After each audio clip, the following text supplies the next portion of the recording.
Klaipėdos priemiesčių gyventojai, protestuodami prieš Palangos plento rekonstrukciją, surengė automobilių piketą. Plentų ratus suko per 100 mašinų. Daugiau apie protesto priežastis Ramunė Banzienė.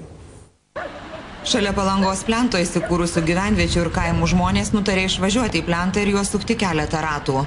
Proteste dalyvavo per 120 automobilių. Gyventojai nepatenkinti, kad už milijonus rekonstruojant kelią atitvarai padalijo kaimus, o panaikinus posūkius ir apsisukimus norint išvažiuoti, dabar tenka daryti 8 km apylanką. Gaišta greitoji, gelbėjimo tarnybos, pamiršta apie žmonių saugumą. Nei perėjau, nei nieko. Atėjai vadlipti per tvorą, vaikai eina į mokyklą, nu kas, gal tas vaikas 10 km aplinkui, kad į mokyklą papulti?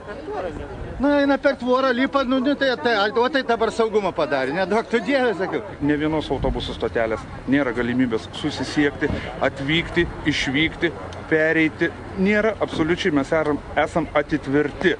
Kelininkai teigia, kad Palangos plentas rekonstruotas gerinant poilsiautojų keliones į kurortą. Šis kelio ruožas buvo vienas avaringiausių šalyje. Kelių direkcija sako, kad vietos gyventojams prašant iš valstybės pinigų būtų galima įrengti požeminius išvažiavimus. Jeigu vėliau padarius specialųjį planą, pajungus ne tik tai Žaliąjį slėnį, gal ir kitus gyvenamus kvartalus, gal ten ir būtų logikos padaryti tunelinį pravažiavimą. Tūkstančiai priemiesčių gyventojų šiuo keliu kasdien važiuojančių į darbą teigia, kad jų gyvenimas po rekonstrukcijos pablogėjo. Tad abejoja, ar tikslingai buvo išleisti ES pinigai. Ramunė Banzienė, Donatas Stundis, Marius Jokubavičius, LNK žinios.